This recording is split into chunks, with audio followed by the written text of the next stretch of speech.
Sejam bem-vindos a mais um webinar semanal. O tema desta semana é sobre a inflação. Vamos aqui ver o impacto que a inflação pode ter sobre os mercados. Na semana passada foram divulgados os dados sobre a inflação nos Estados Unidos. A taxa de inflação neste momento está em máximos dos últimos 40 anos e atinge a marca dos 7%.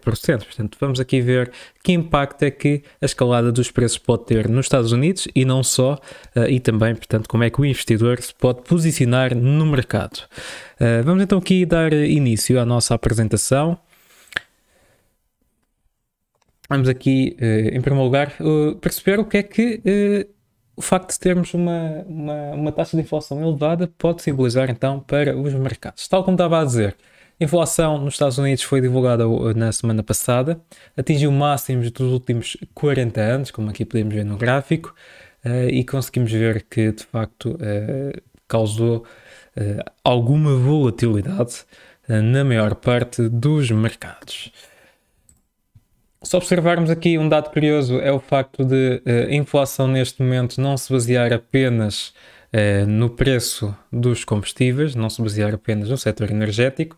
Neste momento, aquilo que nós conseguimos ver é que, através das várias categorias, a inflação está-se a notar cada vez mais. Portanto, como conseguimos ver aqui, através deste gráfico, portanto, aqui o peso dos outros setores que tem também aqui contribuído para o aumento dos preços. E, portanto, aqui, mesmo que exista um alívio sobre o preço das matérias-primas, a verdade é que, aqui no caso da economia norte-americana, a verdade é que nós estamos a ver agora outros setores também absorverem aqui os efeitos da inflação e por isso pode fazer com que a inflação prevaleça mais tempo, durante mais tempo do que as previsões também iniciais. Portanto, aqui, como se pode ver, a inflação está a atingir uma escala bastante ampla.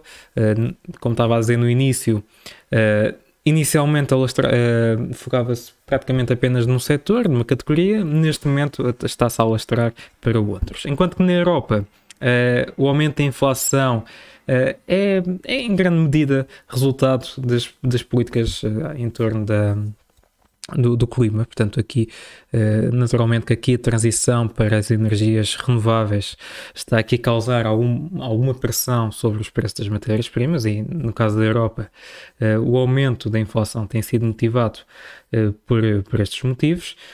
Nos Estados Unidos a situação é um pouco semelhante, começou então pelos combustíveis, com o aumento do preço do petróleo. Mas como se pode ver então, via-se no gráfico passado, vê-se neste gráfico também, que cada vez mais, portanto aqui os efeitos de inflação se fazem sentir também noutras categorias e deixam aqui... deixam de ficar tão dependentes do aumento do preço dos combustíveis, por exemplo. Com o passar do tempo, este efeito pode ter aqui sérios agravamentos, portanto, em termos de inflação, uma vez que não existe então tal dependência das variações nos preços dos combustíveis, que resultam também do preço da matéria-prima, e por isso aqui torna aqui esta situação nos Estados Unidos um pouco mais sensível e que deverá também ser vista aqui com alguma atenção. Temos aqui também aqui outro ponto interessante, que é o facto de tentarmos então perceber se a inflação é ou não prejudicial para o preço das ações. A longo prazo a inflação, na verdade, até acrescenta aqui algum valor aos índices, à medida que as empresas crescem em termos nominais. No entanto, se nós olharmos para o período de 1968 até 1981, verificamos que, na altura em que a inflação ultrapassou a marca dos 5%, durante esse tempo, a maior parte das vezes, o que aconteceu, o S&P é que perdeu 4% ao ano em termos reais. Portanto, tem naturalmente também aqui, e pelo menos com base aqui nestes dados, apenas aqui comparando as variações do preço do S&P, conseguimos ver que de facto existem aqui períodos em que traduzem aqui mesmo fortes pressões nas avaliações das empresas. Outro gráfico que também é importante, se olharmos aqui historicamente, a inflação não apoia não apoia a valorização das ações. Portanto, embora isso não seja linear, como podemos ver aqui, nós neste momento, se formos aqui olhar para o ponto a preto, estamos, portanto, numa situação um pouco extrema, mas se formos a ver também a distribuição desta correlação, não é assim tão linear. No entanto, com uma taxa de inflação também nos 7%, nunca tivemos empresas a valerem tanto como valem neste momento, e portanto isto aqui acaba por ser um ponto em que, naturalmente, temos que ter aqui alguma precaução. Olhando para outros pontos, temos aqui o facto de as yields baixas apoiarem as valorizações das ações, o que nos leva para outra questão. Será que as yields poderão então começar a subir? Portanto, tendo aqui também em consideração a correlação que as yields têm com a inflação, tudo tende a dizer que as yields poderão aumentar, uma vez que a inflação permanece alta.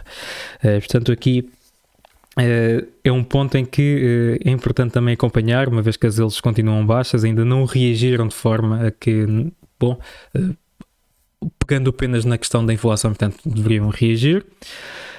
E, portanto, aqui é importante de estar atento a este ponto. Além disso, a atual postura da Fed também aponta para que, portanto, que as yields possam aumentar, e por isso aqui existe um claro risco para que a situação se venha a agravar. As políticas monetárias da Fed acabam por não ajudar, não apoiar em nada, até porque se formos aqui a ver a redução do quantitative easing, portanto aquele que foi também, se formos aqui a ver, nós tivemos perante 2 anos em que nunca se assistiu a estímulos tão avultados como vimos ao longo também da pandemia, mas a verdade é que podemos estar perante uma fase em que o tightening, o aperto, poderá também ser igualmente grande e aqui causa naturalmente alguma pressão à economia e também alguma pressão aos índices bolsistas. Se pegarmos aqui em alguns pontos que Powell tem vindo aqui a reforçar, portanto, referindo que reduzir as taxas de juros, terminar com o programa de compra de ativos e também numa última fase também reduzir o balance sheet, estes são os pontos que têm vindo aqui a preocupar, na verdade, o mercado nos últimos tempos.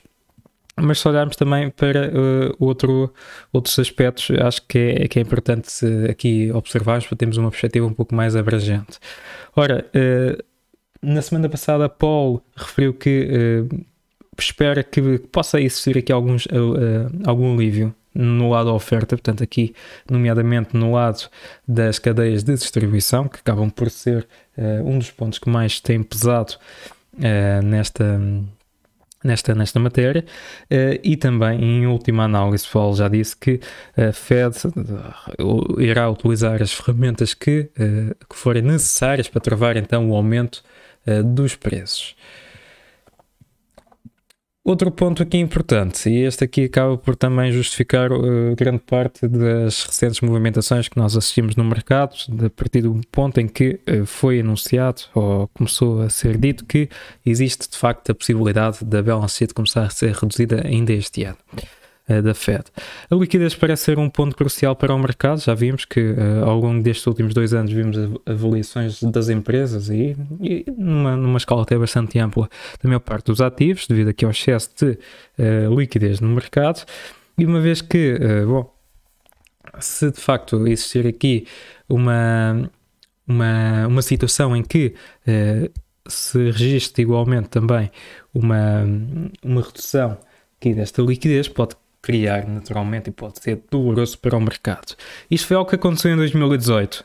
Na altura, a Fed também acabou por adotar aqui uma política mais apertada, mais restritiva em termos de política monetária, e fez com que a liquidez também fosse limitada. Isso teve consequências negativas para a maior parte dos ativos de risco. Tivemos, curiosamente, uma fase em que coincidiu também com o período em que as criptomoedas caíram fortemente, e por isso é que nós também neste momento estamos a assistir a fortes desvalorizações no lado dos criptoativos.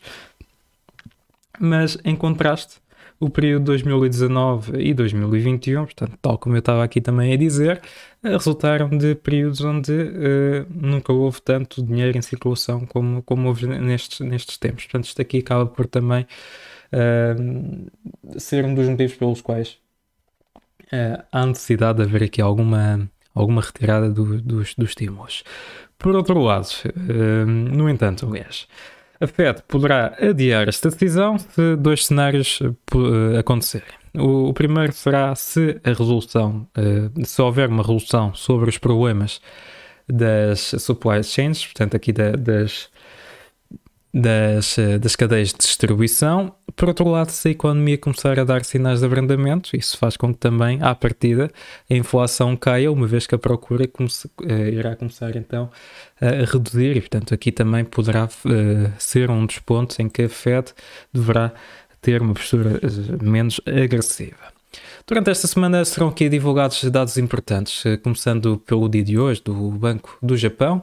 Temos o Banco Central do Japão a anunciar a sua decisão sobre as taxas de juros. Temos também o próprio Banco do Japão a anunciar as suas perspectivas para os próximos meses, portanto aqui a ser um ponto extremamente importante. Temos novamente dados sobre a inflação, desta vez não é sobre a economia norte-americana, mas é sobre a economia do Reino Unido, portanto serão aqui divulgados, e também serão divulgados outros dados importantes como o mercado laboral e as vendas a retalho depois na sexta-feira.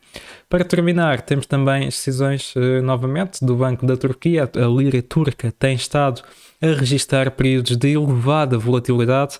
Aqui a intervenção, portanto, do Primeiro-Ministro na Turquia acaba por pesar muito no sentimento do mercado. Existe muita instabilidade política, existe muita instabilidade também em termos de política monetária, e naturalmente que as flutuações têm também espelhado bastante bem essa realidade. Durante esta semana vamos então também ver aqui a decisão por parte do Banco da Turquia, para percebermos se de facto pode aqui criar ainda mais volatilidade ao mercado. Espera-se que isso aconteça, mas vamos aqui ver qual é que é o desfecho. Portanto, quinta-feira às 11 da manhã será então anunciada a decisão. E terminamos aqui a nossa apresentação de hoje. Espero que tenham gostado. Se tiverem alguma dúvida, podem sempre comentar ou também enviar um e-mail para o e-mail que eu deixei logo no início da apresentação. Muito obrigado a todos por terem assistido. Vemo-nos no próximo vídeo e bons negócios a todos.